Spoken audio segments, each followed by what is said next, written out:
selamat berjumpa kembali dalam channel saya Hotang Marsoid ya. Topik yang akan saya bicarakan kali ini adalah menguji suatu penalaran. Ini tentang logika. Selamat menonton. Terima kasih. Baik, selamat berjumpa kita kembali dalam channel saya si Hotang Marsoid. Topik kali ini adalah tentang logika. Ya.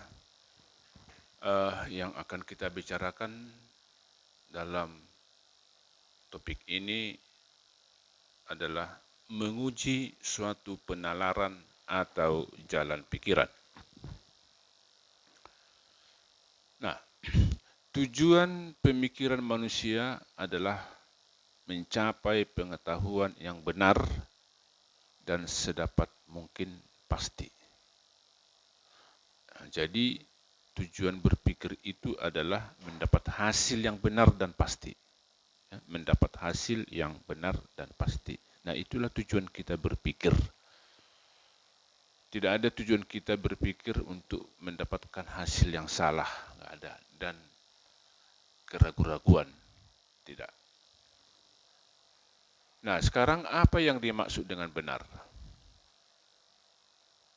Benar adalah adanya kesesuaian pikiran atau pernyataan dengan kenyataan.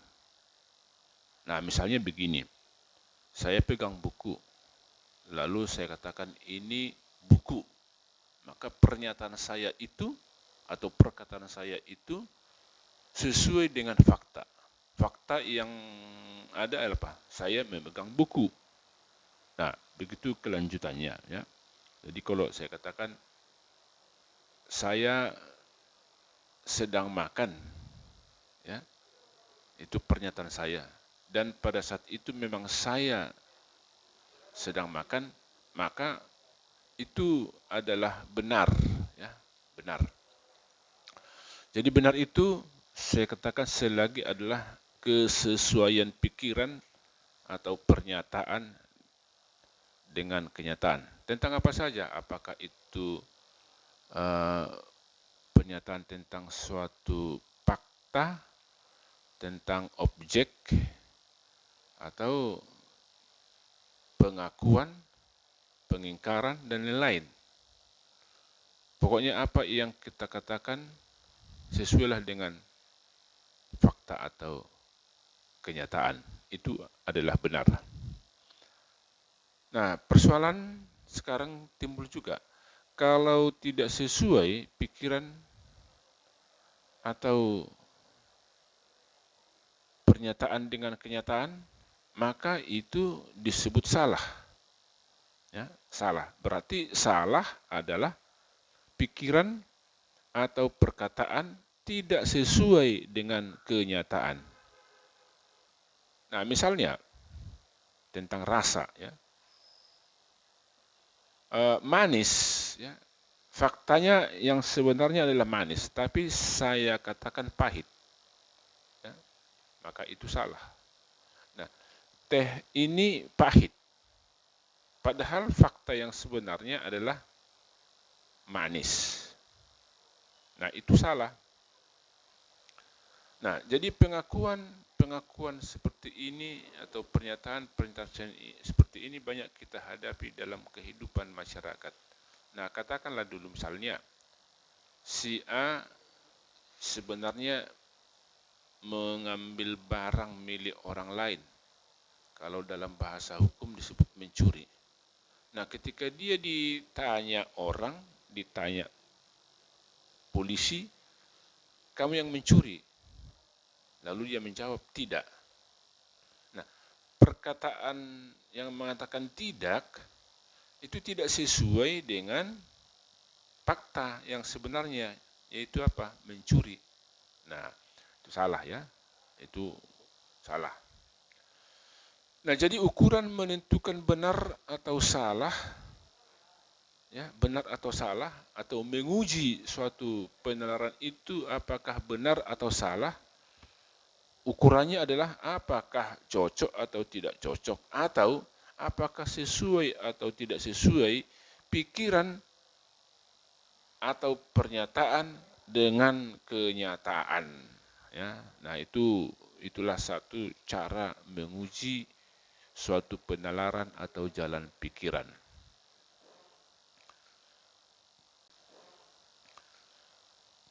Nah, yang kedua, ya, menguji suatu penalaran atau jalan pikiran yang kedua. Nah, di sini ada 4 pertanyaan. Ya. Yang pertama, apa yang mau ditegaskan atau apa pokok pernyataan yang diajukan? Nah, apakah kita mengatakan sesuatu? Ya, ya, apakah kita menyampaikan sesuatu? Nah, jadi situ harus ada pokok pernyataan yang diajukan itu. Jadi itulah semacam namanya kesimpulan. Jadi apa kesimpulan dari pernyataan tersebut? Ya, itu dulu ya pengantarnya. Yang kedua, bagaimana hal itu dibuktikan? Nah, di sini dua, atas dasar apa orang itu sampai pada pertanyaan itu. Nah, katakan dulu mengapa kita harus mengajukan suatu pertanyaan. Ya. Tentu dasarnya di sini kita lihat adalah bagaimana hal itu dibuktikan. Ya. Pertama itu harus kita hubungkan juga dengan di atas apa yang mau ditegaskan. Ya. Apa kesimpulannya? Baru bagaimana kita bisa membuktikan itu? Tentu timbul pertanyaan, mengapa kita mengajukan pertanyaan yang seperti itu? Karena sudah ada bukti yang kita pegang. Ya. Yang bagian C, bagaimana jalan pikiran yang mengaitkan alasan-alasan yang diajukan dan kesimpulan yang ditarik? Bagaimana jalan pikiran mengaitkan alasan-alasan yang diajukan dan kesimpulan yang ditarik? Nah, kemudian yang terakhir, apakah kesimpulan itu benar? Apakah kesimpulan itu pasti? Ya, itu menjadi pengantar kita untuk menguji penalaran berikutnya. Nah, di sini ada namanya pemakaian skema. Ya. Nah, ilustrasinya begini. Ya. Nah, ilustrasinya begini.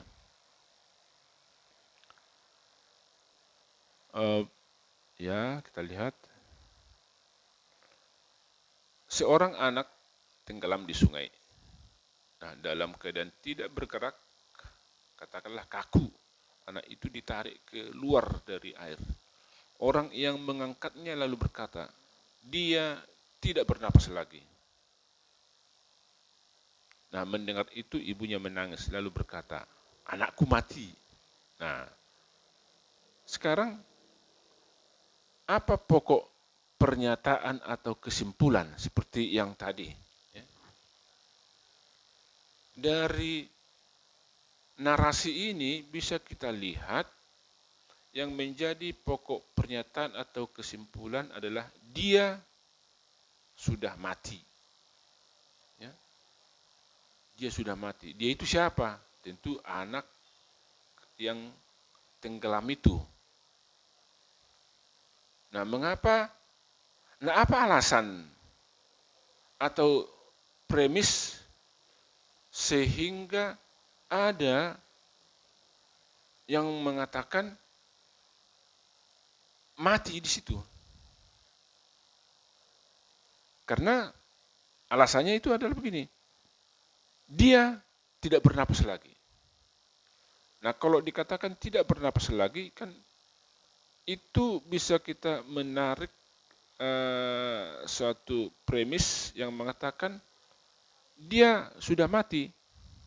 Kalau tidak bernapas lagi, ya sudah mati. Nah, itulah alasannya atau premisnya. Ya. Sehingga sampai kepada hal yang pernyataan seperti itu. Nah, apa hubungannya rupanya? Apa hubungannya?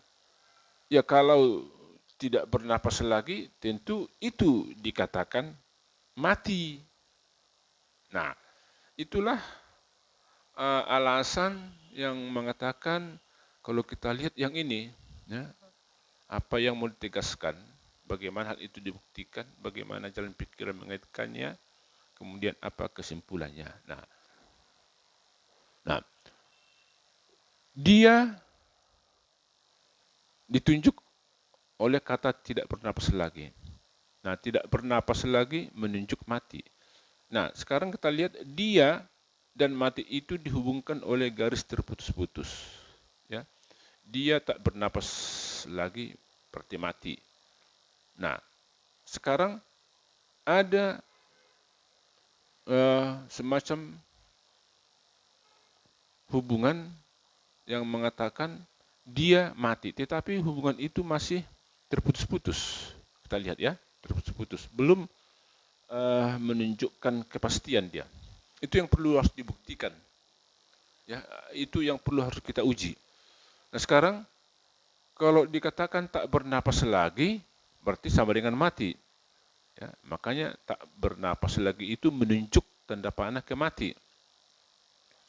Kemudian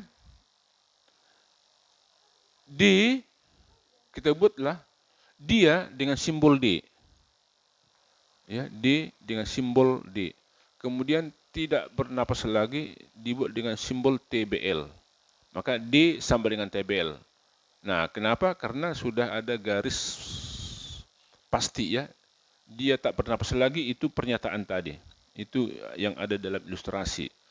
Kemudian TBL itu tak bernapas lagi ya, dihubungkan dengan simbol mati atau M. Nah, sekarang D sama dengan TBL, TBL sama dengan M, lalu kita buat apa? Garis. Maka kita hubungkan TBL sama dengan TBL, matikan dia, maka tinggallah sekarang D sama dengan M. Berarti dia mati. Nah, sudah teruji dia. Nah, ketika dia sudah teruji, maka dia begini ke warna hijau, dia tak bernapas lagi. Itu berarti D sama dengan TBL. Kemudian dia sama dengan mati. D sama dengan M. Nah, garis biru itu menunjukkan terputus-putus yang menghubungkan dia dengan mati. Tetapi ketika dia sudah di warna hijau, maka itu sudah ada garis yang tidak terputus-putus, ya.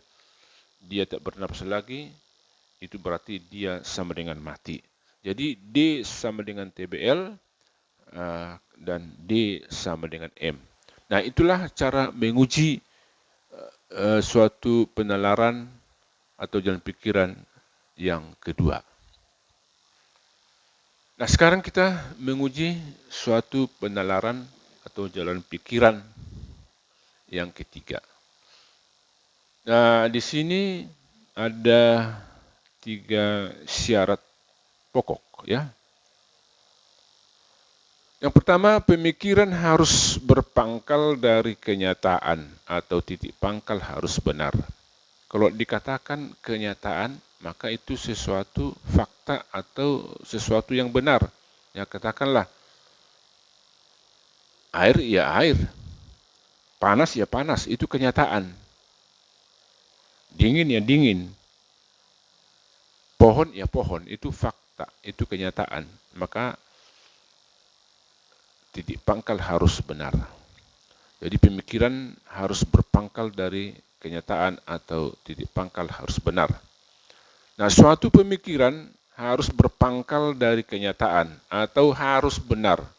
Nah, sebab bila tidak demikian adanya, hasilnya pasti akan salah.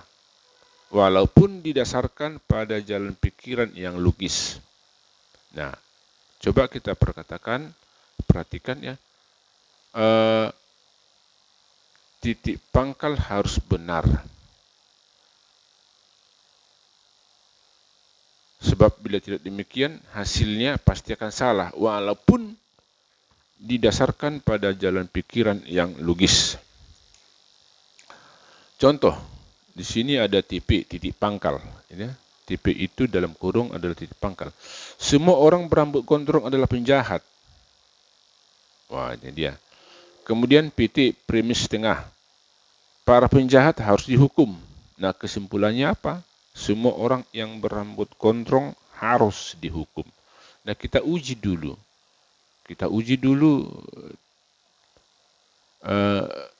Pernyataan-pernyataan ini apakah benar atau salah ya. Nah, kita lihat contoh titik pangkalnya semua orang berambut gondrong adalah penjahat. Kita buat itu ya, sini dia. Nah, rambut gondrong disimbolkan dengan P, ERG ya, RG. Kemudian penjahat disimbolkan dengan P. Dihukum disimbolkan dengan DH. Nah, kita lihat. Semua orang berambut gondrong adalah penjahat. Itu adalah RG sama dengan P. Kemudian di premis tengahnya, penjahat harus dihukum. Itu jalan pikirannya benar ya. Nah, kesimpulannya, semua orang yang berambut gondrong harus dihukum. Nah, kesimpulan ini sebenarnya salah ya. Dia salah dia.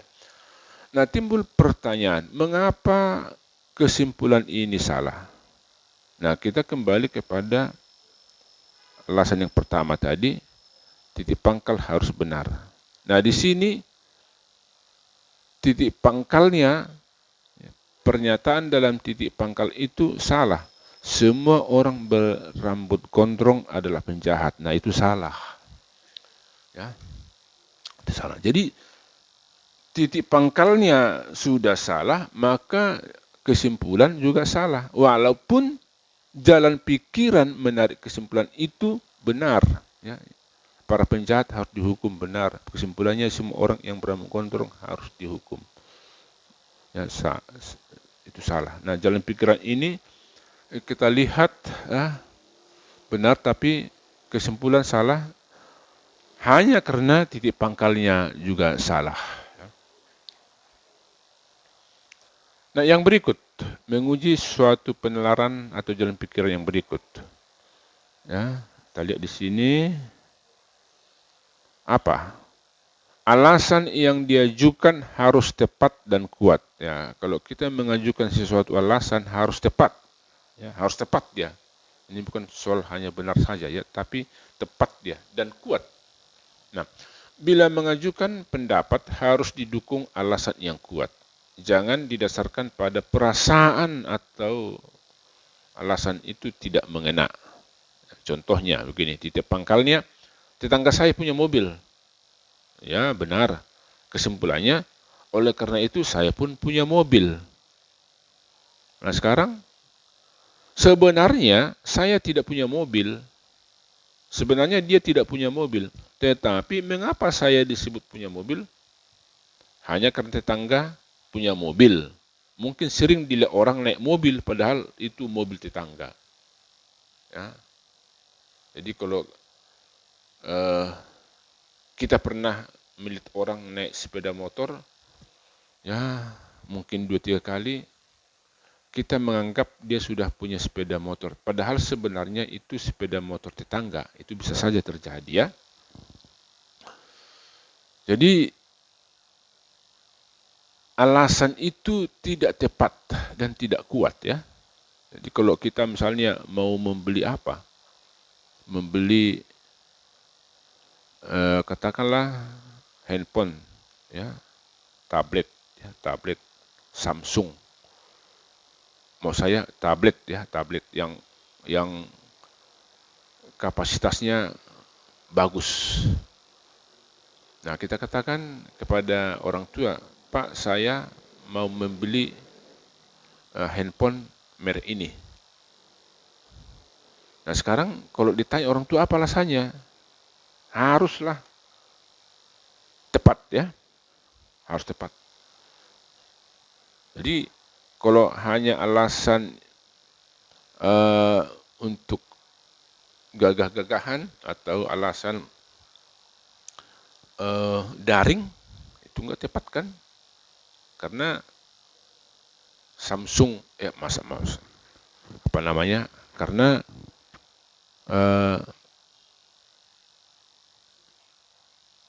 Android yang lain juga yang mungkin tidak sehebat itu bisa dipakai untuk itu. Tetapi kalau kita katakan alasannya adalah bahwa kapasitas handphone yang saya beli itu dapat menyimpan data yang ingin saya miliki, padahal saya butuh sesuai dengan pekerjaan saya, maka itu tentu alasan yang tepat ya. Nah, menguji penalaran yang berikutnya. Jalan pikiran harus logis atau lurus. Nah, jika titik pangkal benar dan tepat, tetapi jalan pikiran tidak tepat, maka kesimpulan juga pasti salah. Nah, contoh begini. Semua sapi adalah binatang. S sama dengan B itu simbolnya. Nah, titik pangkal ini benar. Kemudian, semua kuda adalah binatang. Nah, titik pangkal ini juga benar. Saya simbolkan K sama dengan B. Ya. TP ini juga benar, titik pangkal ini benar. Nah, karena kuda dan sapi sama-sama binatang, maka dinyatakanlah bahwa sapi adalah kuda. S sama dengan K. Nah, kesimpulan ini salah. Karena jalan pikiran penarikan kesimpulan yang dia lakukan tidak benar. Ya. Hanya karena sama-sama hewan atau sama-sama binatang. Enggak. Itu bukan jalan pikiran yang benar ya. Jadi bisa saja misalnya kita katakan bahwa si Ali sedang kuliah di kelas A. Si Badu sedang kuliah di kelas A. Sama-sama kuliah di kelas A pada jam yang sama, hari yang sama, mata pelajaran yang sama. Jadi bukan berarti si Ali sama si Badu. Ya, bukan. Nah, jalan pikiran yang menyamakan seperti itu adalah salah. Ya. Jadi titik pangkal benar dan tepat, tetapi jalan pikiran tidak tepat, maka kesimpulan pasti salah. Demikian, terima kasih.